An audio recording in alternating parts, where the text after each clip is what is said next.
Jenny tidak percaya dia melakukan ini untuknya. Melihat Julian mencuci piring dengan sangat efisien, dia terkikik dan berkata, "Jadi Julian juga tahu cara mencuci piring?" Tanpa memandangnya, Julian menjawab, "Ya, ada banyak hal yang bisa aku lakukan. Sayang sekali kamu tidak memberi aku kesempatan untuk menunjukkan bakatku." Mendengar makna di balik kata-katanya, Jenny tersipu. Melihat ekspresi malu di wajahnya, Julian merasa puas. Dia memutuskan untuk tidak menggodanya lagi dan fokus pada tugasnya. Setelah selesai mencuci piring, Julian menerima handuk kecil dari Jenny dan berkata, "Lain kali, aku tidak ingin melihatmu melakukan pekerjaan serabutan ini di dapur. Ada pelayan untuk itu. Jika mereka sibuk, kamu datang dan cari aku." "Oke." Jenny hanya bisa menatap kepergiannya tanpa bisa berkata apa-apa. Di ruang makan, saat Jenny keluar dari dapur, semua orang sudah ada di meja. Ibu Melissa tersenyum dan berkata, "Ayo, kami menunggumu." Daniel melambaikan tangannya dan berkata, "Kakak ipar datang dan duduk di dekat kakakku. Dia telah menyiapkan tempat untukmu." Jenny menganggukkan kepalanya dan duduk di kursi dekat Julian. Ketika semua orang sudah hadir, Romy berkata, "Karena semua orang sudah di sini, mari kita mulai makan." Semua orang mulai menaruh makanan di piring mereka. Ibu Melissa memberikan iga babi asam kepada Romy dan berkata, "Ini, Romy, makan ini. Aku tahu ini kesukaanmu." Andrian hampir tersedak makanan dan berkata, "Maaf." Daniel mengambil serbet dan memberikannya kepada ayahnya, kemudian berbisik, "Sepertinya Tuan Andrian punya saingan cinta sekarang. Kamu harus melakukan sesuatu, aku tidak ingin ada ayah tiri." Ayah Andrian menyipitkan matanya dan berkata, "Diam." Daniel kembali melanjutkan makannya sambil tertawa kecil. Sementara itu, Julian terus-menerus menaruh makanan di piring Jenny. Ketika Jenny mencoba menghentikannya, dia berkata, "Kamu harus makan lebih banyak. Kamu terlalu kurus." Jenny mengerucutkan bibirnya dan berkata, "Tapi ini keterlaluan. Aku akan menjadi gemuk." Julian menepuk kepalanya dan berkata, "Bahkan jika berat badanmu bertambah 100 pon, aku tidak keberatan."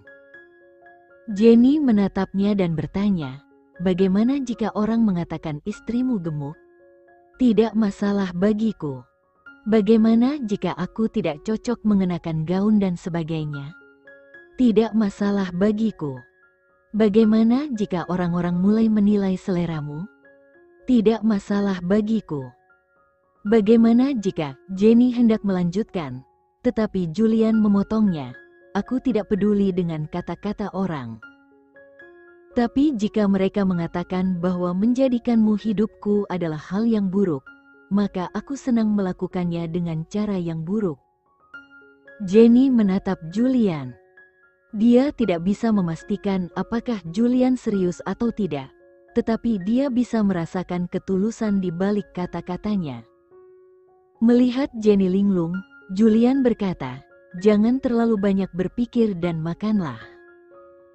Setelah makan, Ibu Melissa dan Nenek Sarah masuk ke dapur untuk mengambil makanan penutup. Romy menoleh ke Jenny dan berkata, "Adikmu akan kembali besok. Aku menyuruhnya melanjutkan studinya di Belanda, tetapi dia ingin kembali dan membantu kita dalam bisnis keluarga. Aku tidak tahu harus bagaimana. Kamu harus berbicara dengan dia nanti." Jenny menganggukkan kepalanya dan berkata, "Aku tahu dia akan datang besok, dan kita akan menjemputnya di bandara. Jika dia ingin kembali dan membantumu, itu bukan ide yang buruk. Kamu semakin tua, kamu tidak bisa menangani semuanya sendiri." Tuan Romy menganggukkan kepalanya. Julian mencondongkan tubuh ke arah Jenny dan bertanya, "Kamu akan pergi dengan siapa?" Jenny menjawab, "Aku sedang berpikir untuk pergi bersamamu, tetapi jika kamu sibuk, aku mengerti. Maaf karena tidak bertanya padamu sebelum mengambil keputusan." Julian terkekeh dan berkata, "Aku akan pergi bersamamu. Kamu tidak perlu bertanya padaku sebelum mengambil keputusan apapun, terutama keputusan tentang aku. Ingatlah, apapun yang dikatakan istriku." Daniel, yang duduk di samping mereka, mendengar semuanya dan tertawa terbahak-bahak. "Ya Tuhan, kakakku sekarang menjadi budak istri, sama seperti ayah dan kakek." Romy dan kakek Herman merasa malu dan berkata bersamaan, "Kami bukan budak istri."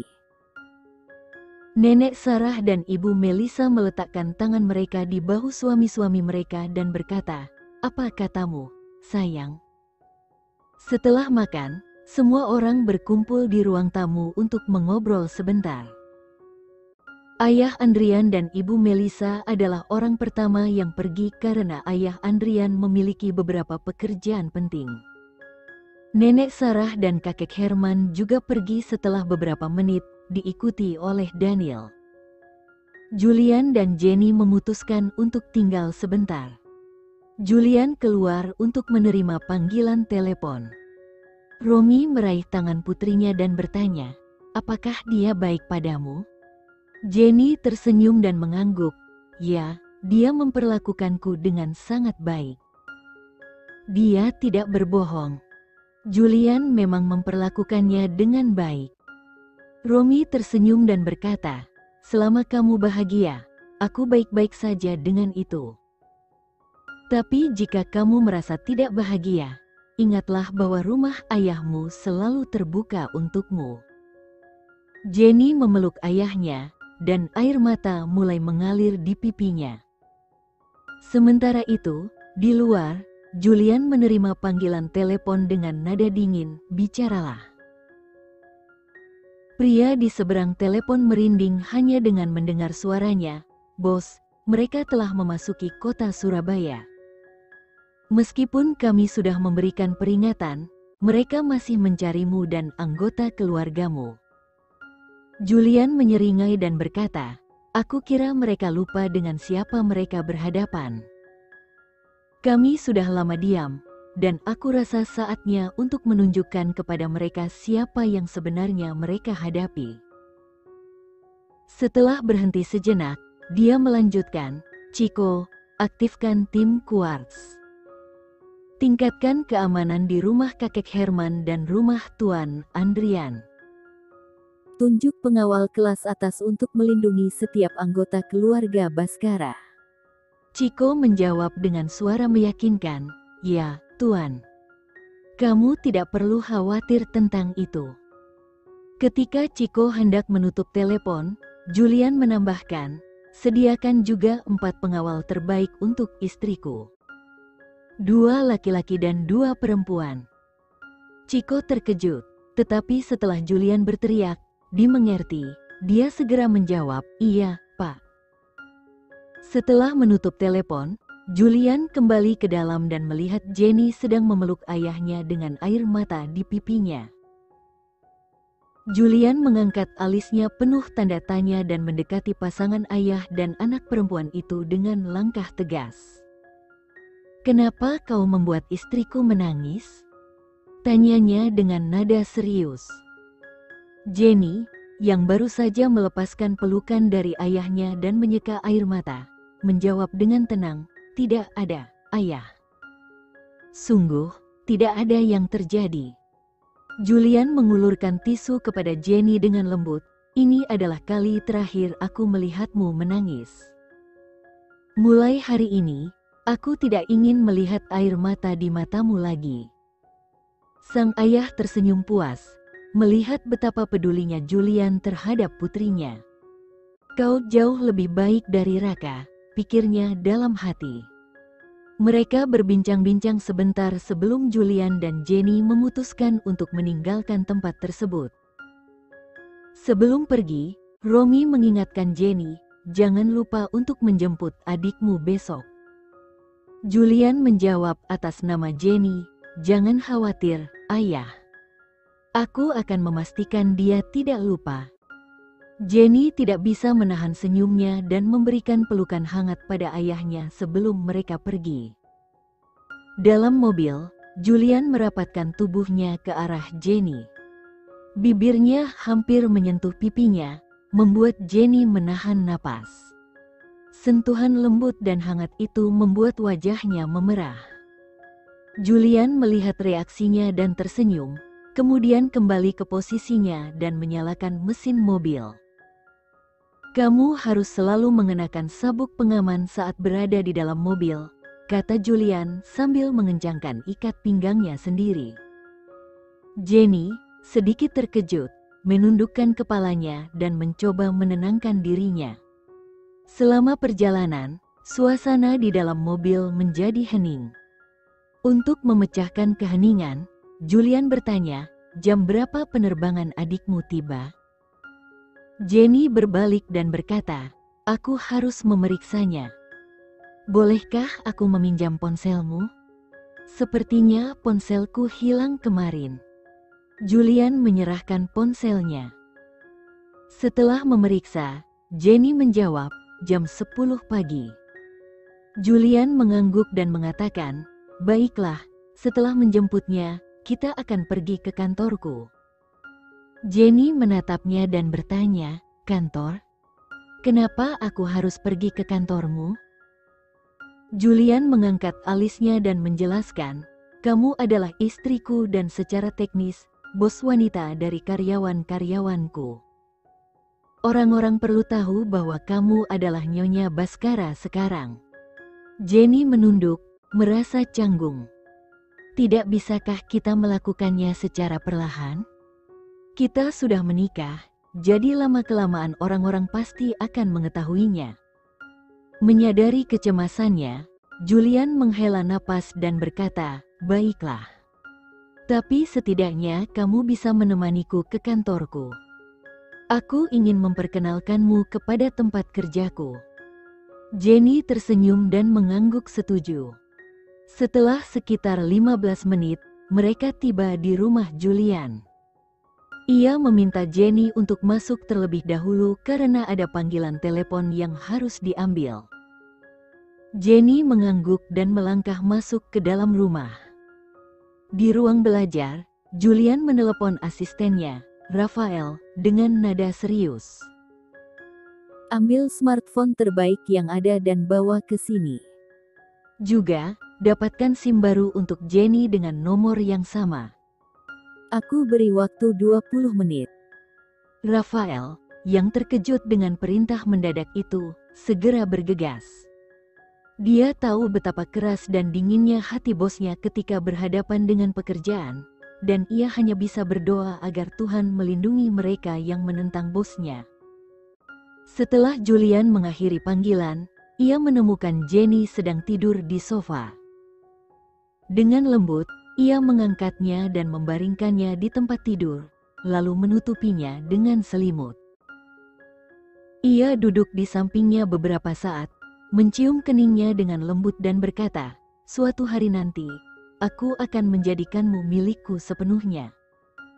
Aku akan menunggumu jatuh cinta padaku. Setelah itu, Julian keluar dari kamar menuju ruang belajarnya. Ketika Julian pergi, Jenny terbangun dan merasa hangat di hatinya mendengar kata-kata Julian. Meskipun tidak mengerti sepenuhnya mengapa Julian begitu peduli padanya, ia merasa tersentuh oleh kesungguhannya. Dikelilingi oleh perasaan ini, Jenny akhirnya tertidur kembali.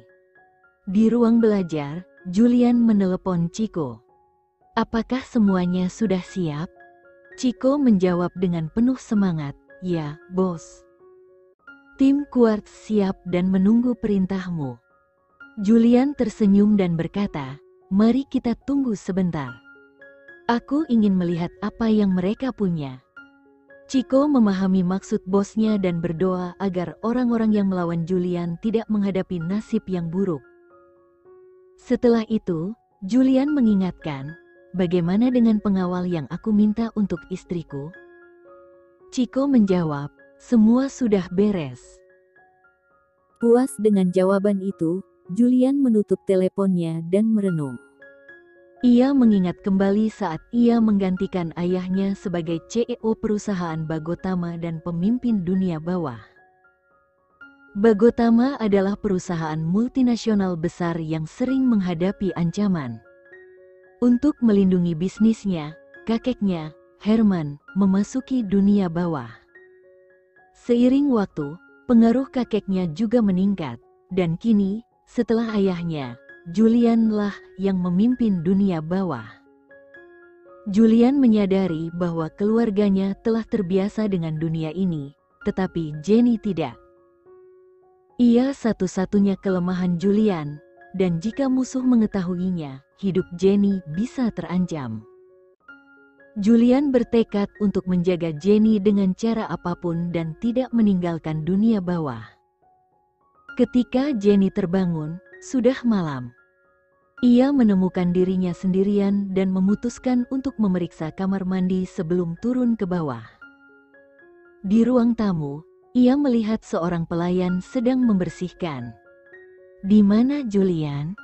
tanya Jenny. Pelayan itu menundukkan kepala dan menjawab, "Tuan muda ada di ruang belajarnya." Jenny mengangkat alis, bertanya, apakah dia bekerja larut malam setiap hari? Saat pelayan menjawab, bel pintu berbunyi. Pelayan membuka pintu, dan Rafael, yang terlihat kelelahan dan berantakan, masuk dengan tergesa-gesa. Melihat kondisi Rafael, Jenny khawatir dan bertanya, "Apa yang terjadi, Tuan Rafael? Kenapa kondisimu seperti ini?" Rafael, masih terengah-engah, hanya bisa meminta air. Jenny meminta pelayan untuk memberinya air, dan Rafael menjelaskan bahwa dia harus menghabiskan waktu berjam-jam untuk mengganti SIM setelah teleponnya hilang. Ia khawatir tentang reaksinya dari Julian dan merasa bahwa hanya Jenny yang bisa membantunya. Rafael memandang Jenny dengan penuh harapan, memohon, "Tolong, Nona, selamatkan aku. Bos akan membunuhku jika tidak ada perubahan. Tolong bantu aku." Jenny terkejut melihat keadaan Rafael dan dengan tegas berkata, "Tenang saja. Aku akan membantumu, tapi ceritakan dulu apa yang sebenarnya terjadi." Rafael mulai menjelaskan dengan cemas. Jenny mengerutkan alisnya dan berkata, "Bagaimana bisa dia bekerja seperti itu? Ini bukan tanggung jawabmu. Aku akan berbicara dengannya. Jangan khawatir." Dengan tampak seperti menghapus air mata, Rafael mengucapkan terima kasih dengan tulus, "Terima kasih, Nona." Jenny mengangguk dan bertanya, "Tuan asisten, apakah dia sering lembur seperti ini?" Rafael menjelaskan, "Dia seperti robot. Dia benar-benar gila kerja. Jika bisa, dia akan bekerja 24 jam sehari tanpa tidur. Di kantor, dia sering lupa makan dan sering jatuh sakit karena kurang tidur. Dokter menyarankan tidur minimal 8 jam, tapi dia bahkan tidak tidur selama 4 jam. Dia benar-benar terobsesi dengan pekerjaan. Aku berharap ada yang bisa mengendalikannya." Jenny menggelengkan kepalanya dan bangkit berdiri. "Aku akan pergi ke ruang belajarnya untuk memastikan dia istirahat," katanya sambil melangkah menuju pintu. Rafael mengamati dengan takjub, bertanya, "Nyonya, mau kemana?" Jenny menjawab, "Aku akan membawanya ke tempat tidur. Dia butuh istirahat." Rafael membuka mata lebar-lebar. Tidak ada yang berani mengganggu bos saat bekerja. Jenny adalah yang pertama. Tertarik dengan situasi ini, Rafael memutuskan untuk mengikuti dari belakang. Jenny memasuki ruang belajar tanpa mengetuk. Saat dia masuk, Julian duduk di kursi kerja dengan laptop di depannya, terbenam dalam pekerjaan dan tidak menyadari kehadiran Jenny. Dengan tegas, Jenny mendekat dan mengambil dokumen dari tangan Julian. Rafael tersentak melihat adegan tersebut. Biasanya, bawahan yang berani melakukan hal ini akan menghadapi akibat serius. Rafael ingin memberikan hormat pada bos wanitanya, tetapi dia menahan diri. Julian menoleh dengan tatapan dingin, tetapi ketika melihat Jenny berdiri di depannya, matanya berubah lembut. "Kamu manusia, bukan robot," kata Jenny sambil melemparkan dokumen yang diambilnya. Julian, sedikit terkejut, mencoba mengabaikan komentar Jenny dan mulai mengetik di komputer. "Kapan kamu bangun?" Jenny menutup laptop dengan tegas dan mengulangi, "Aku bilang kamu manusia, bukan robot." Julian bersandar pada kursinya dan bertanya, "Apakah kamu makan sesuatu setelah bangun tidur?" Jenny merasa frustrasi. "Apa yang sedang kamu lakukan? Mengabaikanku tidak akan menyelesaikan masalah. Tuan asisten sudah memberitahuku segalanya." Julian memandang Rafael dengan tatapan dingin. Rafael terkejut mendengar namanya disebut. Dia mulai berpikir bahwa Jenny tidak hanya menyelamatkannya, tetapi juga bisa menghukumnya. Jenny melihat tatapan Julian pada Rafael dan berkata, "Jangan tatap dia seperti itu. Aku bertanya padanya dan dia memberitahuku tentang kondisi kerjamu yang ekstrim. Beruntung aku menanyakannya, jika tidak, bagaimana aku tahu suamiku sampai sebegini gila kerja?" Julian menatap Rafael dengan tatapan yang seolah mengatakan, "Aku akan menanganimu di kantor nanti." Lalu dia beralih kembali ke Jenny, merasakan kemarahan yang jelas di matanya. Merasa tertekan, Julian akhirnya menjawab, "Tidak begitu. Dia berbohong." Jenny menamparkan meja dengan keras. "Oh, aku tahu siapa yang berbohong dan siapa yang tidak. Tuan asisten memberitahuku bahwa kamu bekerja siang dan malam, hampir tidak tidur, dan sering tidak makan. Dokter bahkan menyarankan agar kamu tidur minimal 8 jam. Julian menoleh ke arah Rafael dan mengumumkan, "Tidak ada bonus untukmu selama 3 bulan. Jenny, tidak puas, membenturkan tangannya ke meja lagi. "Aku tantang kamu untuk melawan ini, Julian." Rafael memuji bos wanitanya dalam hati. Akhirnya, seseorang bisa menyelamatkannya dari kemarahan bosnya. Jenny menarik napas dalam-dalam, berusaha menenangkan amarahnya. "Aku telah memutuskan sesuatu. Karena kamu tidak punya orang lain yang mengawasi, maka aku akan bertindak. Mulai besok, kamu hanya boleh bekerja 1 jam setelah makan malam dan tidak akan meninggalkan rumah tanpa sarapan. Aku akan menyiapkan makan siang untukmu di kantormu sendiri. Bisnis bisa dicari, tetapi kesehatanmu lebih penting." Setelah mengatakan itu, Jenny berbalik dan meninggalkan ruangan. Julian masih terkejut. Jenny benar-benar peduli padanya dan bahkan berencana menyiapkan makan siang untuknya setiap hari. Dia merasa tersentuh dan senang dengan perhatian Jenny. Rafael menghela napas lega dan berkata, "Bos, aku." Namun sebelum Rafael bisa menyelesaikan kalimatnya, Jenny kembali masuk ke ruangan dan berkata, "Juga, Tuan Asisten, tolong bantu aku membuat janji di rumah sakit untuk pemeriksaan kesehatan lengkap untuk Julian. Dia perlu tidur sekarang, jadi cepatlah pulang." Julian tersenyum dan menjawab, "Aku akan segera ke sana." Jenny mengangguk puas dan keluar dari ruangan. Rafael perlahan mendekati Julian dan meletakkan ponsel barunya di atas meja. "Bos, ini." Tanpa menunggu Rafael menyelesaikan kalimatnya, Julian mengangkat telepon dan berkata, "Gajimu 3 kali lipat untuk bulan ini." Rafael terkejut. 3 kali lipat? Melihat ekspresi Rafael, Julian memutar matanya dan meninggalkan ruangan. Dia awalnya ingin menghukum asistennya, tetapi berkat keluhan Rafael, dia bisa melihat sisi peduli Jenny yang baru. Jenny merawatnya dan mengkhawatirkannya. Memikirkan hal ini, bibir Julian melengkung ke atas.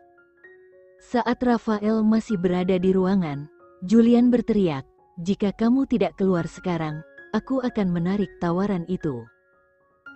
Dalam hitungan detik, Rafael berlari keluar ruangan, membungkuk pada bosnya, dan pergi. Ketika Julian memasuki kamar tidur, dia melihat Jenny berdiri dekat jendela. Dia berdeham, "Aku membelikan ini untukmu." Jenny menoleh dan melihat sebuah kotak di tangan Julian. "Apa ini?" Julian menyerahkan kotak tersebut. "Ini ponsel baru. Karena kamu kehilangan yang lama, jadi aku belikan yang baru." Jenny membuka kotak itu dan mengucapkan terima kasih. "Terima kasih, tapi aku masih belum memaafkanmu. Apa yang aku katakan di ruang belajar tetap berlaku."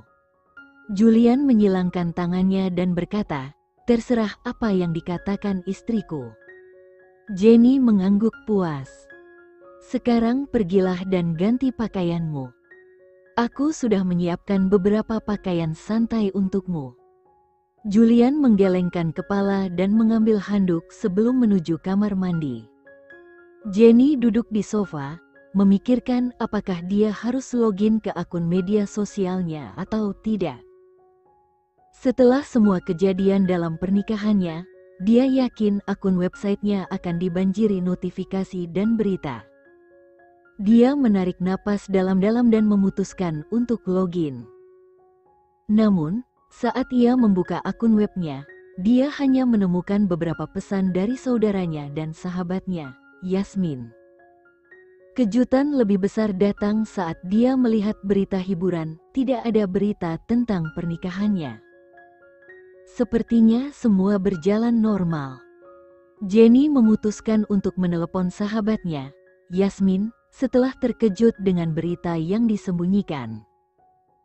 Yasmin, sahabat masa kecilnya, adalah putri tunggal dari keluarga berpengaruh di Yogyakarta. Yasmin mengangkat telepon dalam 2 deringan dan langsung melontarkan serangkaian pertanyaan tanpa henti. "Jenny, di mana kamu? Aku mencoba meneleponmu berkali-kali, tapi teleponmu tidak aktif. Aku bahkan mengirim pesan di web, tapi tidak ada balasan. Aku mendengar tentang apa yang dilakukan bajingan Raka padamu. Aku akan membunuhnya. Sudah kubilang kamu pantas mendapatkan yang lebih baik. Aku sangat khawatir. Syukurlah kamu menelepon. Di mana kamu sekarang? Aku akan datang dan..." Jenny menginterup, "Berhenti. Satu pertanyaan pada satu waktu, oke?" Yasmin menghela nafas dan berkata, "Baiklah. Jadi, beritahu aku di mana kamu?" Jenny bersandar dan menjawab, "Aku di rumah." Yasmin dengan penuh semangat berkata, "Bagus, aku ada di dekat rumahmu. Aku akan datang mengunjungimu." Jenny tertawa.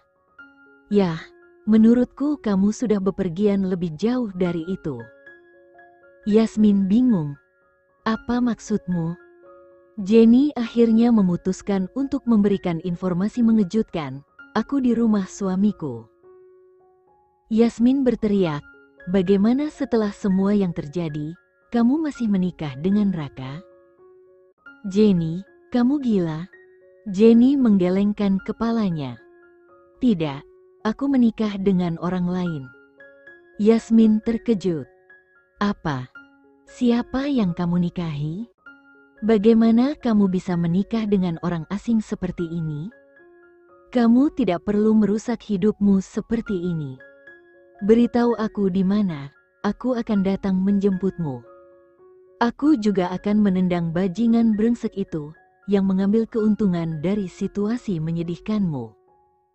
Jenny berpikir sejenak, mungkinkah Yasmin benar-benar ingin menendang Julian? Dia menepis pikiran itu dan berkata, tidak perlu datang.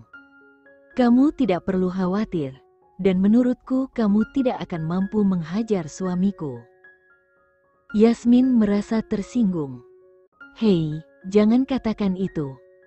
Temanmu sangat cakap. Kamu lupa aku tahu karate. Jenny tertawa, kamu belajar karate selama sebulan, dan itu juga saat kita kelas 6. Yasmin meremehkan.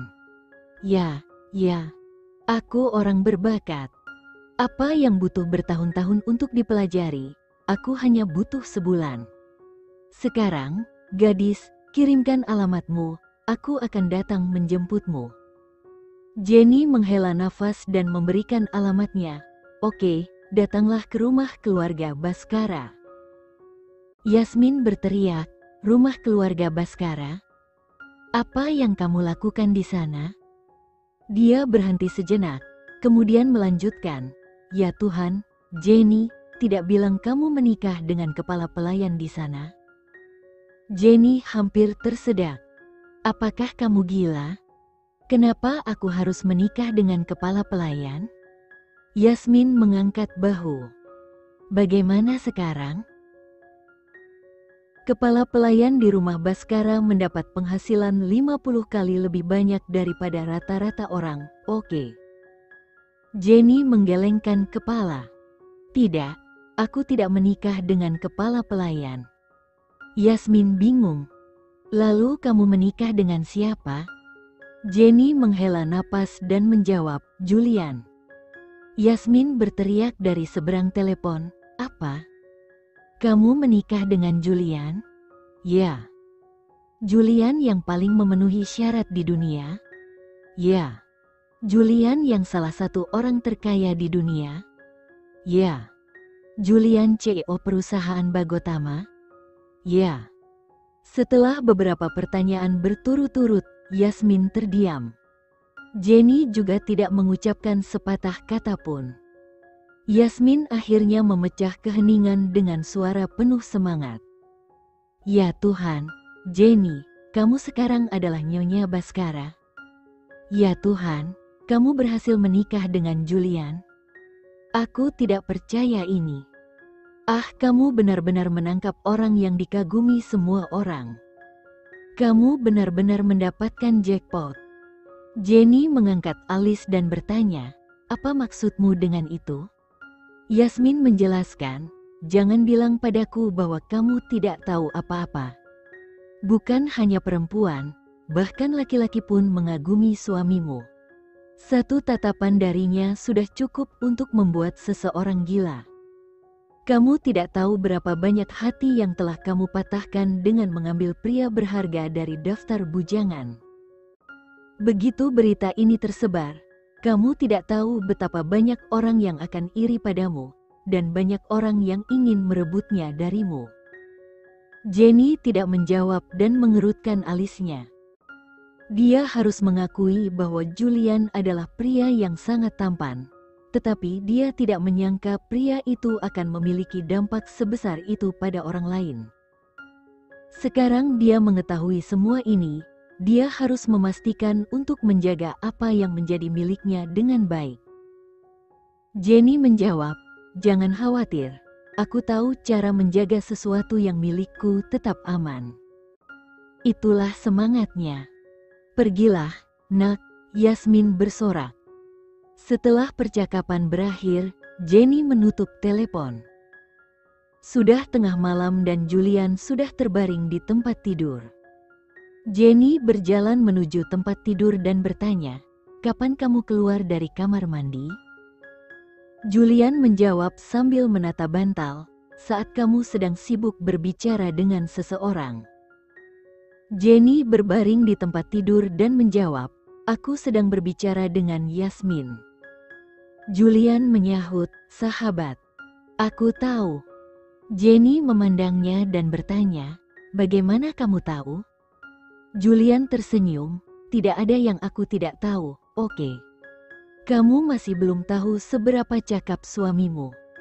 Jenny menganggukkan kepala. Dia tidak ragu akan hal itu.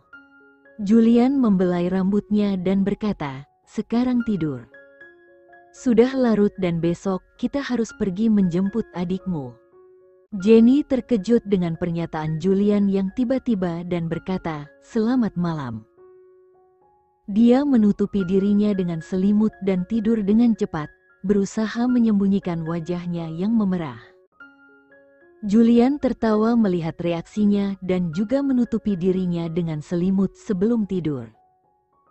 Keesokan harinya, saat Jenny bangun, dia menyadari ruang di sampingnya kosong. Dia turun dari tempat tidur dan mencari Julian, tetapi dia tidak ada di mana-mana.